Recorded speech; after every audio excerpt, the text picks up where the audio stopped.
প্রেমী যিনি করিমপুর গ্রামকে নিয়ে স্বপ্ন দেখেন সবসময়, করিমপুর কেরামত কামাল বয়েজ হাই স্কুলের অন্যতম প্রতিষ্ঠাতা মোহাম্মদ ইকবাল।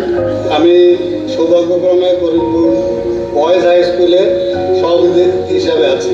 আমি করিমপুরবাসীর জন্য আসলে মন থেকে অনেক কিছু অনুভব করি, সেই কারণে কিন্তু করিমপুরের স্কুলটা করা হয়েছে।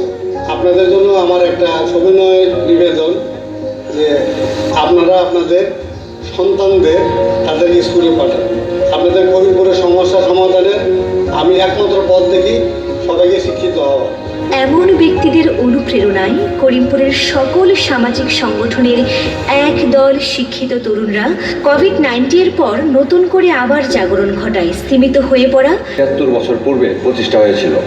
মাঝপথে লম্বা একটা সময় ধরে পাবলিক ইনস্টিটিউটের কার্যক্রমটি বন্ধ হয়ে যায় এবং এক পর্যায়ে প্রতিষ্ঠানটি প্রায় বিলুপ্তির পথে চলে যায়।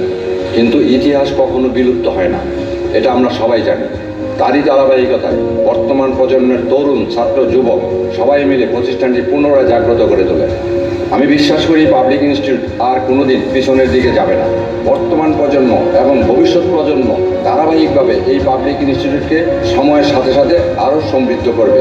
এই সংগঠনটি প্রতিষ্ঠিত হওয়ার পর থেকে বিভিন্নভাবে সামাজিক উন্নয়নমূলক কাজে অংশগ্রহণ করে আসছে এবং আমাদের গ্রামে অনেক কীর্তিমান ছেলের জন্ম হয়েছে, যাদের সফলতার পিছনে এই সংগঠনের ছোঁয়া কিছু না কিছুভাবে রয়েছে।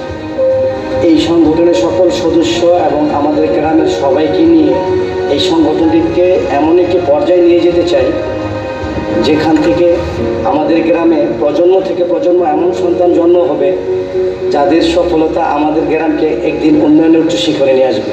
আমার প্রয়াত বড় ভাই মুশারফ হোসেন সরকার 1986 সালে এই প্রতিষ্ঠানটিকে হাল ধরেন। সেই 86 থেকে 2020 সাল পর্যন্ত উনি নিরন্তরভাবে এই প্রতিষ্ঠানটিকে লালন করেছেন। মেঘা নামে একটি ম্যাগাজিন মাধ্যমে এই প্রোগ্রামটিকে ধরেই এই প্রতিষ্ঠানের ছাত্রছাত্রীদের বৃত্তি সহ সাংস্কৃতিক খেলাধুলা সহ অনেক ধরনের কাজকর্ম করি। বর্তমানে করিমপুর গ্রামে রয়েছে 2টা মাধ্যমিক বিদ্যালয়, 2টা প্রাথমিক বিদ্যালয়, 3টা কিন্ডারগার্টেন এবং 8টি মাদ্রাসা। বর্তমানে করিমপুর গ্রামে বাস করছেন প্রায় 20,000-এর অধিক মানুষ। এই গ্রামের শিক্ষার হার 60%। সুদীর্ঘ সময় ধরে শিক্ষা ও সংস্কৃতির লালন ক্ষেত্র ঐতিহ্যবাহী করিমপুর গ্রামে মানসম্পন্ন শিক্ষার লক্ষ্য নিয়ে 2013 সালে প্রতিষ্ঠিত হয় করিমপুর কেরামত কামাল বয়েজ হাই স্কুল। স্কুলের শিক্ষার্থীরা বাংলাদেশের প্রায় সকল পাবলিক ইউনিভার্সিটিতেই শিক্ষারত আছে। এ বিদ্যালয়কে এগিয়ে নিয়ে যাওয়ার মূল লক্ষ্য হচ্ছে আসলে এই গ্রামকে এগিয়ে নিয়ে যাওয়া।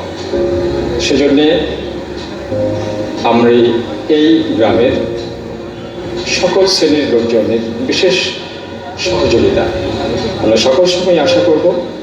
তাদের পরামর্শ, আর্থিক অংশগ্রহণ সহ সব কিছুই এখানে সাদরে দিতে হবে বিদ্যালয়টিকে এগিয়ে নিয়ে যাওয়ার স্বার্থে।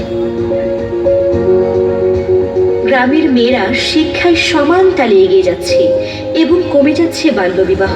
শিশুদের সঠিক শিক্ষার মান নিশ্চিত করার লক্ষ্যে প্রাথমিক বিদ্যালয়ের শিক্ষকরা অক্লান্ত পরিশ্রম করছেন। পড়াশোনার পাশাপাশি শিক্ষার্থীদের নৈতিক শিক্ষা দিচ্ছেন শিক্ষকরা, শেখাচ্ছেন নৈতিক ও ধর্মীয় মূল্যবোধ। শিক্ষার্থীরা সহযোগিতা ও প্রতিযোগিতার মাধ্যমে সুন্দর ভবিষ্যতের দিকে এগিয়ে যাচ্ছে। এলাকাবাসীদের স্বাস্থ্যসেবায় রয়েছে করিমপুর উপস্বাস্থ্য কমপ্লেক্স। নিয়মিত চিকিৎসা আর ঔষধ সরবরাহের মাধ্যমে এলাকাবাসী নিয়মিত চিকিৎসা সেবা পাচ্ছে। এই গ্রামের সহজ সরল মানুষগুলো অত্যন্ত ধর্মপ্রাণ। এখানে সকল ধর্মবর্ণের মানুষের রয়েছে সৌন্দর্যপূর্ণ সম্পর্ক। তারই প্রমাণ গ্রামের বিভিন্ন ধর্মীয় স্থাপনাগুলোর দিকে লক্ষ্য করলেই বুঝতে পারা যায়। করিমপুর গ্রামে রয়েছে 19টি মসজিদ, 1টি কবরস্থান, 2টি ঈদগাহ ময়দান এবং 1টি শ্মশান ঘাট। ধর্মীয় চিন্তা চেতনার দিক দিয়ে আমাদের করিমপুর গ্রাম ছিল একটি আদর্শ গ্রাম। আমাদের গ্রামকে সমগ্র বাংলাদেশে ভাবমূর্তি উজ্জ্বল করে সুখ্যাতি ছড়িয়ে দিয়েছেন। আজ আমাদের মাঝে সেই আলোকিত গুণী জনেরা অনেকেই বেছে নেই।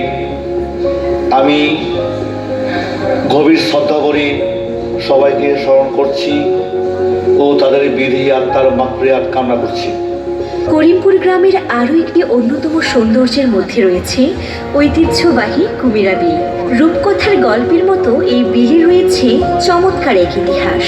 কথিত আছে প্রায় 200 বছর পূর্বে কুমিরা বিলে এক গঙ্গিমা বাস করতেন। এলাকার মানুষের কারোর বাড়িতে বিয়ে শাদী অথবা যে কোনো বড় ধরনের অনুষ্ঠান হলে আগের দিন এই বিলের ধারে এসে তারা তাদের প্রয়োজনীয় সরঞ্জাম যেমন বাজারে বসে সাপ্তাহিক হাট। দূর দূরান্ত থেকে ক্রেতা এবং বিক্রেতারা কেনাবেচা করতে আসেন তো করিমপুর বাজার। প্রবাসীরা রেমিটেন্সের মাধ্যমে করিমপুর গ্রামের অর্থনীতির চাকা সচল করছেন। আমরা যারা প্রবাসী থাকি তারা জানি দেশের জন্য কেমন ফিল করি।